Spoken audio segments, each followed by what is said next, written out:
Institute for Faith and Freedom at Grove City College presents Liberty Mail with the Student Fellows of Faith and Freedom. Hello and welcome to Liberty Mail. My name is Grace Riley, and today I'm joined by Olivia Whiteman. We're here at the Underground Studio at Grove City College for the Institute for Faith and Freedom. Olivia, thank you so much for joining me. Olivia is our producer usually on the show, so she's always involved but behind the scenes. So we're really excited that we can have her today on camera to talk to you all about the Second Amendment, which is a really important issue in our country. So Olivia, thank you so much for coming on, and just tell the audience a little bit about yourself. Absolutely. Well, first of all, it's super strange being in front of the camera. Yeah. Every week, I'm usually the one that's running the camera or working the audio, so it's a first-time experience for me. But I'm a senior here at Grove City College. I'm an entrepreneurship major, and I'm really passionate about making sure people are understanding what they're reading, and I think the Second Amendment is something that a lot of people don't actually understand fully what it means or what it encompasses. And throughout my time, I've been a competitive shooter in several different disciplines, and I've grown up around guns and various firearms throughout my entire lifetime. So it's something I've learned a lot about over the years, and again, like I said, a lot of conversations I've had is clearing up those kind of gray areas. So hopefully that's some of what we can get into today. Yeah, and I think it'll be a really interesting conversation, too, because my background, I support the Second Amendment fully, but I didn't grow up around guns. I grew up in Connecticut. My family never owned guns. No one ever, would go shooting, hunting, nothing. So I grew up completely away from guns. So I have a much different perspective, I think, just from having the different experience. So I think it will be a really good conversation where both of those angles can be highlighted a bit.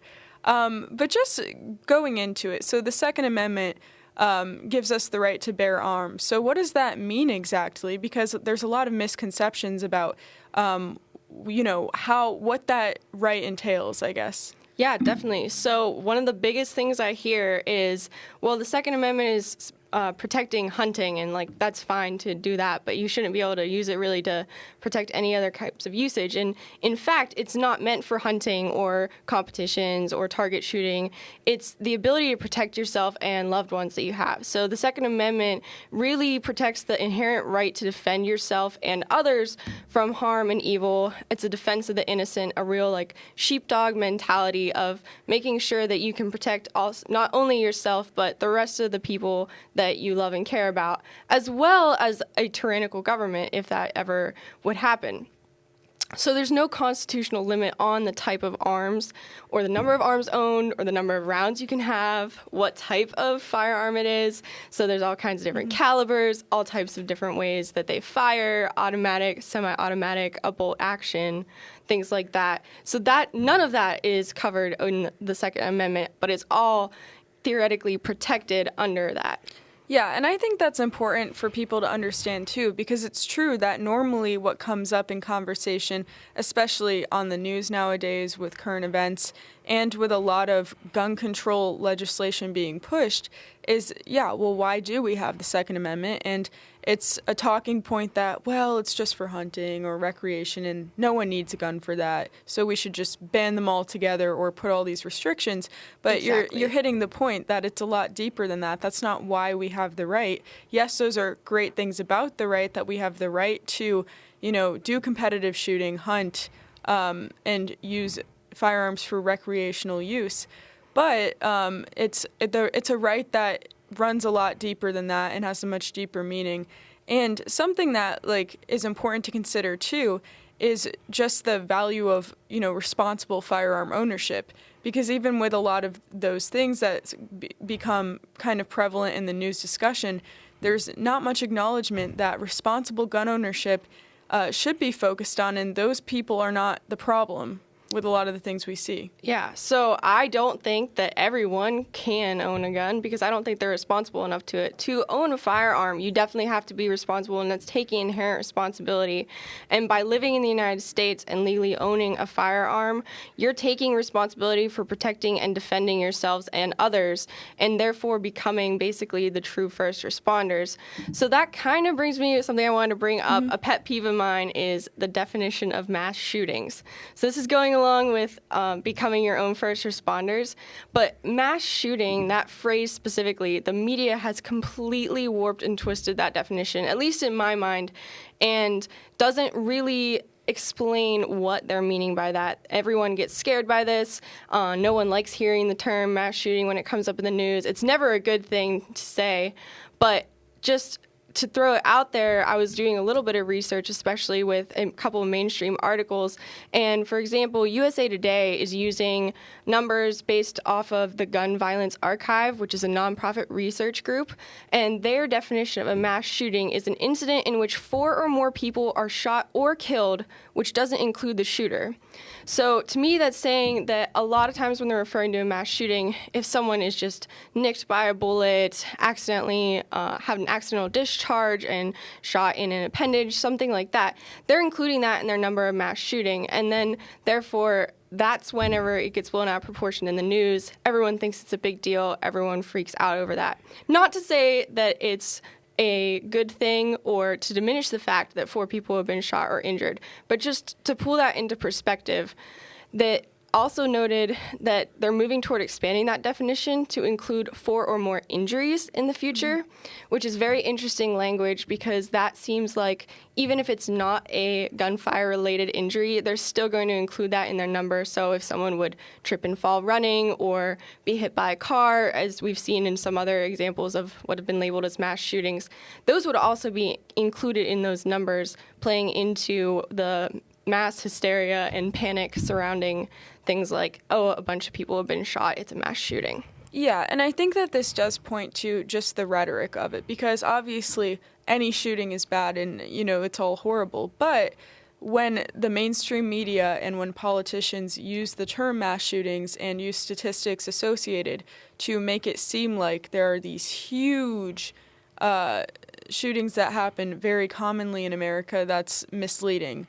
And not what they're making it out to be, because their intent in, using those statistics is to highlight some of those bigger things where it's not actually what's covered. So, yeah, understanding those definitions is extremely important in understanding just the reality of what gun violence really is in America, and then with looking at legislation and gun control, understanding what's really going on, because it is true that where a lot of those types of shootings that you're talking about and where a lot of the most shootings and most gun violence takes place is in inner cities where it's not legal firearm ownership. Exactly. So that's an important thing to include.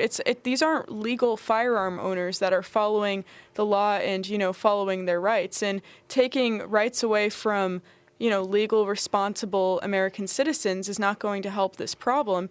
It's going to hurt it. And as the NRA says this a lot, that making good people helpless will not make bad people harmless. And that's exactly the point there, I think. Exactly.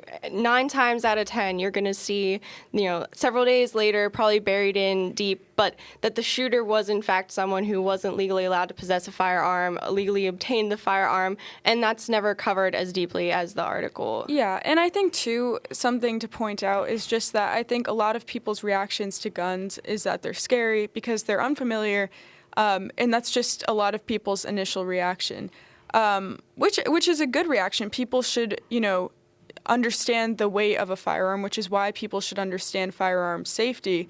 But I think that we should focus a lot more on promoting firearm safety, making sure that everyone knows the 5 rules of firearm safety, and making sure that people know what to do in certain situations, rather than just using rhetoric to kind of make people more confused about the issue and push more legislation. But what are your thoughts on that? Absolutely. My biggest thing, you can't be stupid with a gun because you can easily turn into your own problem.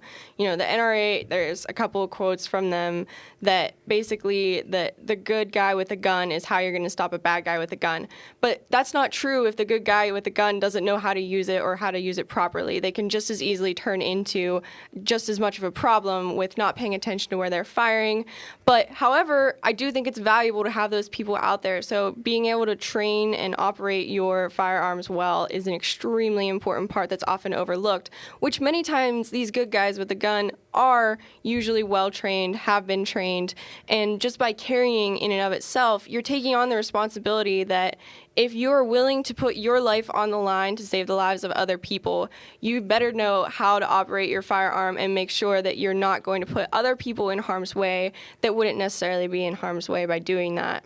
Yeah, and even we'll talk about more the DC project later, but what comes to mind is their catchphrase of sorts, that's educate, not legislate. And we'll talk more about them later, but I think that's the point, educating people on firearms safety, because the other thing is you never know what you can encounter. Like, even if you're not a firearm owner, understanding the basics of a firearm and how to operate it is a really valuable skill, because you never know what could happen. And it is true that there are countless stories of good guys with guns saving the day, but the media doesn't report that because it's not convenient. But there are countless stories of that happening. Yeah, actually, one of the news articles I was just reading specifically about that, because I was curious myself, like how much do we really overestimate that? How much is it a cute catchphrase? But it's actually believed to be underreported by an order of 10 or more that there are good guys stopping the bad guy with a gun. So even it's not rare, it's probably involved in more than a third of those attacks that someone else has stepped in independently and either prevented them from continuing the shooting or at least subdued them long enough for law enforcement to get there. But I come from a very rural area, and the length of time that it's going to take police to come to my house is going to be the time that it takes for my alarm company or my phone call to get through. And then by the time they get to my house, it's probably going to be half hour to an hour or more. So in that amount of time, I'm not really looking forward to just hanging out there with some, axe murderer or whoever it might be. And it's the same thing for a big city. People are overestimating or underestimating the amount of time it takes someone else to respond to that. And I think that's what this article was getting to, that way more of these attacks are stopped by average citizens before the law enforcement even gets there. Yeah, absolutely. And thinking about it from the perspective of being a young woman, too. We're both young women. I'm 5'4", I'm petite. We're about the same height, pretty close. And the point is, firearms are an equalizer.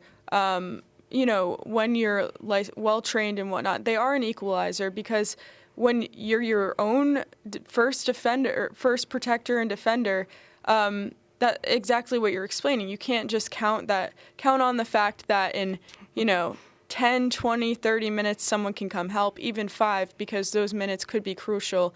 And if you're properly trained in self-defense, and if you are your own first responder, then you're a lot more equipped to protect yourself and those around you. Yeah, let me tell you, it is so humbling to go up against a grown man in a one-on-one confrontation.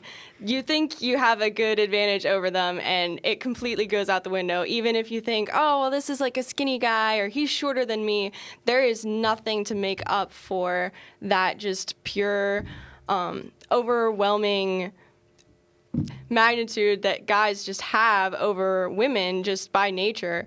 And having a weapon on you in the form of a firearm that you can easily, that is the one true equalizer that can bring women up to a reasonable level to be able to combat these types of attacks. So exactly like you said, women and minorities and places with high crime areas, they should have the greatest number of Second Amendment supporters, because that's going to be what enables them to be able to defend themselves against those attacks. Yeah, and just jumping back a little bit, obviously, one of the main points as well is that the firearms are not the problem. With a lot of the things going on in the news, violence going on, firearms aren't the problem, because any weapon could be used and other weapons are used. There are plenty of knife crimes, car crimes. There's plenty. So with that considered, what would you say to that argument that people come up with? Because people are the problem, and it's certainly a moral, religious problem where there's that sort of mental health crisis in our country. So what's your reaction to that? Oh, it's absolutely a people problem, and there's not really a great way to combat it without combating culture. So it's more so exactly like you said. It's a moral issue. It's a religious issue. People have lost that sense of morality, and I think that it also comes down to recognizing that, look, you know, when you compare the death rates from shootings, when you compare the death rates from car accidents, we're not outlawing these things. You know, it was in 2021, there was an estimated number of almost 2,000 knife-related deaths. That number was nowhere to be found in mainstream media, but whereas 703 people were killed with gun violence. And again, even these numbers are skewed because those numbers are unclear as to whether they're including murder, you know, assault, suicide. That's just any form of gun violence. And those categories all fall under that, as well as mass shootings. So it's clear that, it is a people problem. And you said it so wonderfully that, yes, it is a moral and religious problem. And starting there is the best way to combat all of this, starting with culture. And that's why with Liberty Mail, too, we talk about a lot how we can reach people through the culture, because for any political issue, for any life issue, any of these moral issues, it all comes down to religion. It all comes down to people's morals. So remembering to focus on that is certainly important. Yeah, so a lot of it comes down to making sure you know what you're reading, knowing what's going on, knowing the definitions of these things. And once you remove all that, it doesn't sound quite as scary as a lot of people make it out to be.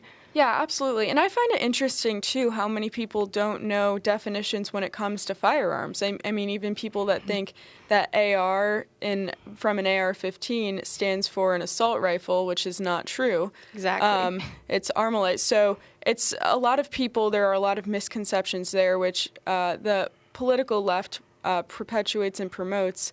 But if people would have a more educated view as a whole, that I think would help a lot of these discussions. Absolutely. But just moving on a bit, there are a lot of different myths that come about. There's a lot of different myths and arguments that come about when it comes to talking about gun violence, gun control, and the Second Amendment. So just going into some of those, do you want to start with what we just noted, just with AR-15? Yeah, so Grace, you just mentioned AR-15. That seems to be the most common one. And I think it's being talked about a little bit more now than it had been in the past. But AR-15, the AR does not stand for assault rifle. There's an AR-10. An AR-14 doesn't exist, despite what our president has said in the past. But it's simply a model that was originally created by a manufacturer called Armalite for their originally military issued rifle, so that's an important distinction as well. An AR-15 is not a military rifle anymore. It is purely a civilian rifle. The military does not use it, and it is a semi-automatic rifle, which means you have to pull the trigger every single time you want a bullet to be fired. You can't just press down the trigger and have a stream of bullets fly out. Yeah, and obviously what people say is that they're fully automatic and that they're assault rifles. But moving into that, what does it mean to have a semi-automatic versus fully? And just break down the myth about that, too. Yeah, so that was another viral video that went on the internet at one point, was someone said that a rifle was fully semi-automatic. And that makes absolutely no sense because that doesn't exist. There are automatic rifles, which civilians, with certain exceptions, can own. There are certain permits that you can apply for. Usually takes an extremely long time and is very, very, very rare, and it's a heavily regulated process.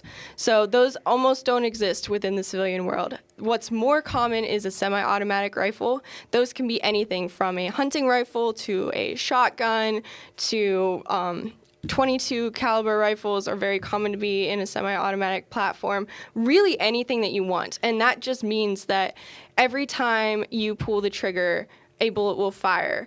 And you don't have to unload the casing yourself. It'll automatically discharge the casing. Well, and that's what a lot of people talk about as well, where people have started saying on the left that you should just ban all semi-automatic rifles, but then are you trying to ban handguns as well then? Exactly. Because that encompasses handguns and pistols, so. Well, and even within that topic, just to throw it out there as well, in terms of people shooting other people with pistols, revolvers are one of the most common pistols that are used in person-on-person combat or violence in different attacks. So it's not even a semi-automatic pistol that would be doing so going back to the people there, because it's obviously horrible, but going back to the people because, these firearms aren't the problem and legal responsible owners aren't the problem. And just moving on a little more, people argue that the Second Amendment only applies to the military and that citizens should not have the right to bear arms. What's your response to this? So we have Don as our producer today. If he could pull up our first image here, and that's just of the Second Amendment itself. I thought it would be prudent to pull it up just to clarify the language. So they argue that it only applies to military or the militia because the first several words are a well-regulated and let's militia. just read it in case anyone's listening. It's reading from the Second Amendment, a well-regulated militia being necessary to the security of a free state, the right of the people to keep and bear arms shall not be infringed.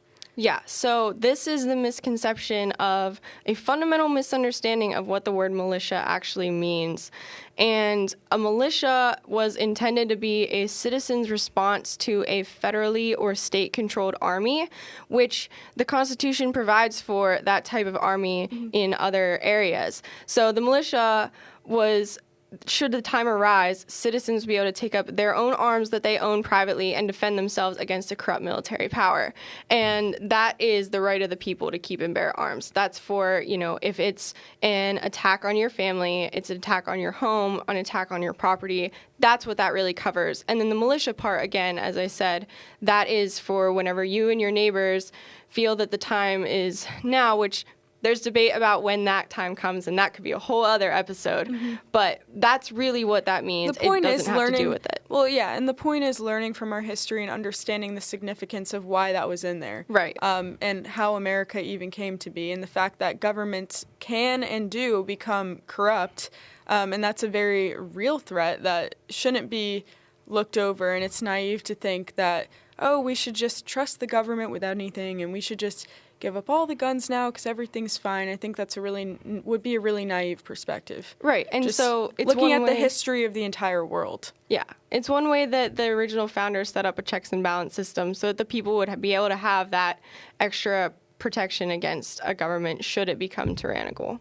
Yeah, and then another thing, just moving on, that people argue and say is that the founders couldn't have anticipated the types of guns and the technology we would have today, so they didn't mean the Second Amendment when they wrote it. They just meant it for shotguns or things that, existed more commonly back then. So what would you say to that? So to that, there's pretty much just historical and other court precedent, and I just refer people back to the late Justice Scalia, and he said that some have made the argument bordering on the frivolous that only those arms in existence in the 18th century are protected by the Second Amendment.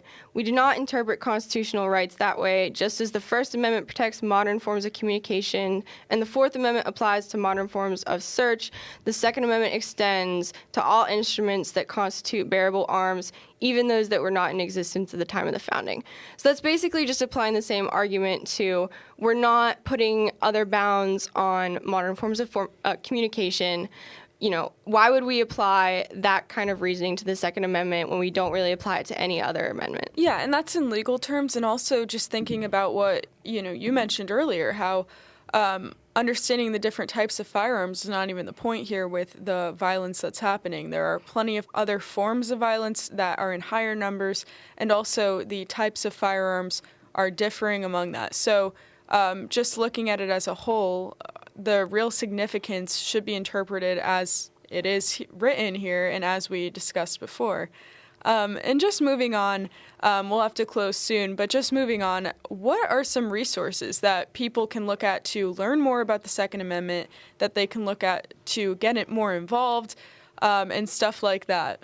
So basically, my general statement is to just read as much as you can. There's a Yeah. lot of bad advice out there, but there's an awful lot of good advice out there and an awful lot of good information. And the more you read, the more you'll be able to discern for yourself what is the good and the bad information. Especially with everything in the news. It's hard to watch the news and see a lot of the current events without having a foundation. So looking to these resources and just reading as much as you can about the Second Amendment, about firearms, about everything that you can about the history so that you can have an informed view when looking at all of the different angles that people push.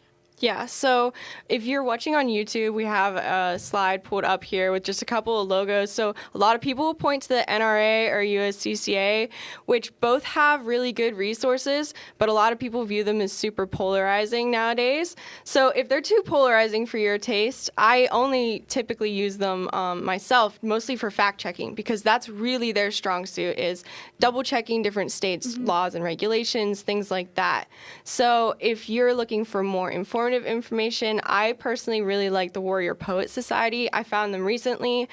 Their founder has a pretty cool story. He was a Christian missionary in Central America as well as a special ops veteran, and now he started this, and it's basically based on that whole like sheepdog mentality of a warrior poet who is eloquently trained and knows what they're doing and what they're talking about.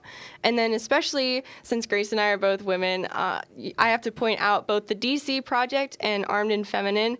So the DC Project is a super cool organization. Their motto is education, preservation, and advocacy. They are more focused on making sure that women are understanding what's going on and changing minds, not through big protests or things like that, but more so on really understanding what's going on, what things mean, and what different pieces of legislation mean. And I know you have a couple of connections with the DC Project as well. Yeah, the DC Project is really great and a great resource to check out. It's run by Diana Muller, who's awesome. She's great. So even if you just look her up, she's a competitive shooter, and she does a lot of advocacy with the DC Project, and Beth Walker is also a competitive shooter. They both do 3-gun, and my first big exposure to the Second Amendment and to firearm rights was through going to some competitive shooting matches with my friend Beth Walker, who does 3-gunning, and it was a really, really awesome and eye-opening experience for me as someone who had never really been around firearms but had always supported the Second Amendment, because we're in a place where everyone has multiple guns that they're carrying around, basically, but it's the safest place you could possibly be, is the point. And through that, I was able to be trained by some of them and learn about firearms, learn about responsibility, learn about all these different things. So definitely I would point to them and just checking out, like, if you don't know much about firearms, again, we all have access to all of these resources, so trying to look into it is definitely beneficial, even if they're not something that seems to be in your immediate sphere. Yeah, and that's one thing I would say. The firearms community is a super welcoming community. It is, yes. I haven't run into, there's always, one bad egg in the bunch every once in a while, but most of the time, if you run into someone and you're not sure what you're doing, I can't tell you how many different experiences I've had just in my lifetime of not knowing what I'm doing or being in an environment around firearms, and as soon as I had a question, there were multiple people that were willing to help me and help me learn. Yeah, so. And just, talking to people that you trust about how you can become more involved and learn more. Going, to learn more with people you trust is important. But as you're saying, I've been so welcomed into the community by people, and coming from the outside. I came from the outside, had never, used a firearm ever. I'd never shot a gun in my life, but I was able to be welcomed and trained by people because they are so welcoming and want to make sure that everyone is educated, really. Yeah, so that's one of the things that I try to make sure of myself, is that I'm up to speed and I'm always learning. So anytime I make a mistake, I'm always cautious to be certain that I'm always cautious when people come to me as if I'm the expert, because I'm far from the expert. Mm-hmm. I don't know everything, and I'll be the first to tell you that. So these resources are a great place to start when you're looking for everything from national level information all the way down to Armed and Feminine is a local, semi-local Pennsylvania trainer and resource who is also happens to be the PA connection to the DC Project as well. That's awesome. Yeah, well, this has been such a great conversation. Do you have any closing thoughts? Just in general. It was so nice to have you on, and I know you say you're not the expert, but you certainly shared a lot of really useful information today. So it was so nice to have you on, and Olivia, everyone will be behind the scenes going forward, so she's always here, and it was so nice to finally have her in front of the camera to Absolutely. talk about an issue that's so important to her. So thank you for coming on. No problem. And thank you so much, everyone, for tuning in and be watching our episodes. This will be a special edition episode out over our break, over the holidays. So we hope that you'll continue to watch Liberty Mail, that you'll share, like, and subscribe, and we'll see you next time. For more information on the Institute for Faith and Freedom, visit faithandfreedom.com.